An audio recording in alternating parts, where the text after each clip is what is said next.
So this is 8th grade Design and Make. It's an 8th grade elective course.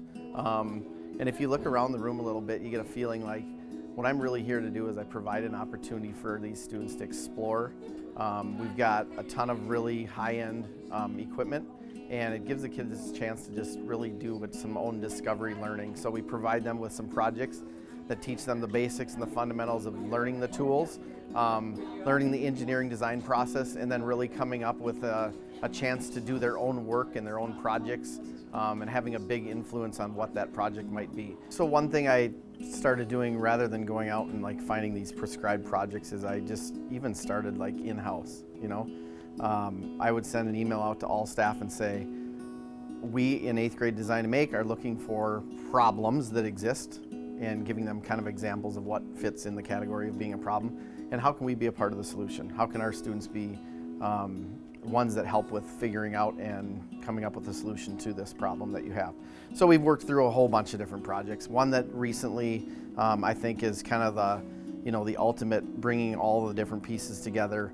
I had a special education staff member come to me and say we have a few of our students that really struggle to be able to do their own lunch pin codes, and so we talked about what that looks like, the pin keypad.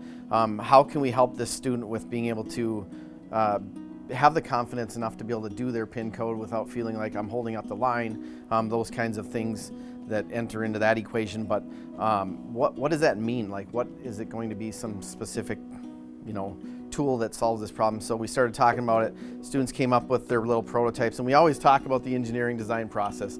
You start with number one, which is define the problem. You have to have a clear definition of what we're trying to do, otherwise it makes it difficult to go forward. We get our ideas down on paper, we start brainstorming ideas. So we start with, again, working through different prototypes.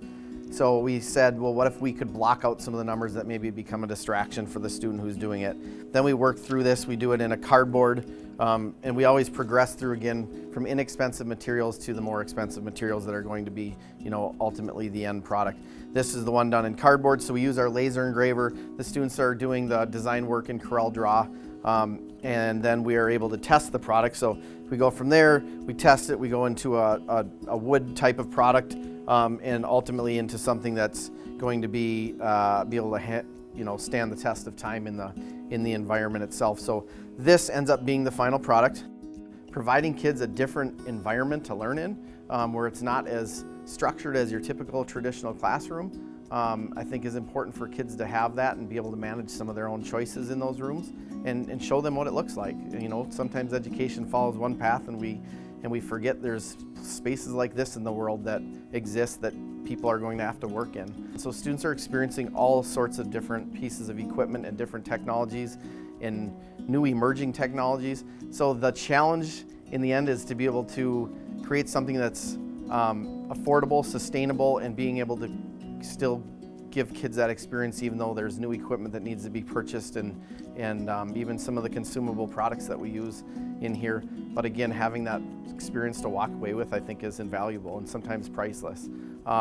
Being part of like the career pathways that they're going to soon have at the high school, I think this is something that kind of leads right into that, and having kids get a chance to say, I do like this, or I've had a chance to experience in this particular class these things, and I want to maybe follow that interest a little bit more specifically and help kind of guide them a little bit more closely. One of the things for me, I think, partnering with people in the community, in education we talk about, especially in this field, like a career and technical education type of area, we talk about providing people with real world experiences, and it's kind of thrown around loosely like, we really want kids to be able to experience what's out there. But the truth is, in this class, when we have like industry standard equipment, stuff that competes with what's out there that people are using in the real world here in a middle school, and sometimes I have to remind my students how lucky we are and fortunate to have that experience. We really do need to reach out and find out what are they doing out there. Let's see it. Let's have them come talk to us. Let's have the students go through the whole experience of what is it like to be an employee?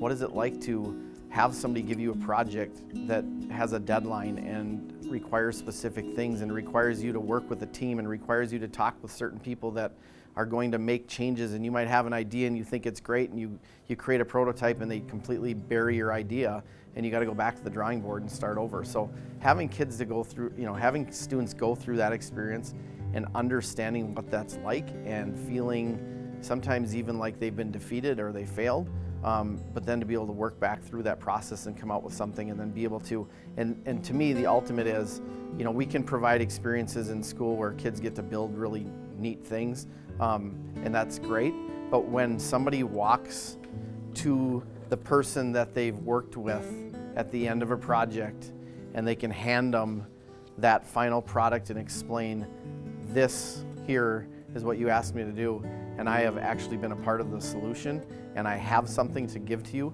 I think that's the ultimate full encompassing experience that the student can have, and that's only happens when we can reach out and connect with people in the community to be a part of that. My name is Judd Steilr. I am a photographer and a venue owner and escape room builder, and I used to be a math teacher. So I was a math teacher for 15 years in North St. Paul High School. Yeah, so Matt Howe and I connected around Hockey Day, Minnesota at the time in 2017. And we started talking about collaboration. I was an educator and I understand all the things that go on in education and the relevance that students need in an environment to say, okay, why am I learning this? Why is this good for me? Type of situation. So I just reached out to him and said, hey, we've got this escape room going on, and I didn't realize all of the at that time, that was 3 years ago now, at that time the amount of equipment that the school district has, that it's very awesome for the kids to be able to use that type of things. I found myself kind of jealous actually. And so I said, I don't know what we started with. We had a futuristic space cave room that was kind of happening at that time, and he had some talented students in his class, and they kind of were interested in designing some things for the room. And I went and visited the classroom, and the kids were making checkerboards. Fine, just make a checkerboard, but to make something that can help a business, and that kind of, I think there's a real sense of validity when you do something that helps someone else. Because I've had a number of different experiences, and we're all the product of our experiences, basically. So I saw, I guess, in that conversation with him that he was looking for a way for kids to connect in the community. And I saw that way pretty easily to help us in a little way, and possibly something bigger for the future. So I'm excited to kind of explore those possibilities and have kids connect with people in the community and really see some things past high school, because it's oftentimes hard to have that sense of future when you're 18. I was the same way. I would say what Stillwater Schools is doing with Pathways is right in line with what needs to happen in today's environment. When I went to high school, and when a lot of the educators went to high school and college, it was a very, very different world out there. So being able just to see different things, even though the kids don't have to be forced into one of the pathways or not, be able to see that there are different pathways, especially in the trades. There's just so many opportunities to start their own businesses and to do trades and to do the things that have always been, medical and dental, and all of those kind of pathways too are all still there. So, but to be able to kind of show people different places to go rather than go through your normal, class structures in high school, I think is a really, really good service for the kids these days. My name is Josh Schneider-Kuzman. I've been working with Judd for 15 years. Started doing video, moved into photography, followed all 5 of our studios around over the years. And in the last 3 years, we started doing escape rooms. So I kind of head that up. I'm kind of head designer and engineer, tech for the escape rooms. Well, Judd had told me, through his connection with Matt Howe, that these kids had access to laser cutters and CNC machines and just the kind of tech that we just can't access without a lot of money. And they had these as part of their program, and they wanted projects. And we're like, this is fantastic, because we're working with drills and saws and hand making things, and we wanted some stuff that looked really technical and precise. So we sent them some design ideas, some images of cool circuit boards, and gave them a bunch of material. We had a lot of plexiglass from another connection that we had. And they created really cool pieces for our room. And then we we're like, all right, cool, well, what's the next project we can send them? So we saw an opportunity to get stuff that we couldn't make ourselves and to give them an opportunity to do something for a business. Hi, I'm Noah Claybeck. And I'm Toby Weiss. We're the ones who filmed, directed, and edited this video. We're both seniors at Stillwater Area High School, and we were able to work on this project through a class called Cutaway. Cutaway is an advanced video production class where students can get more than just an art credit. So like Design and Make at Oakland, Cutaway allows students to work with clients outside of school to help them figure out what kind of videos they like creating.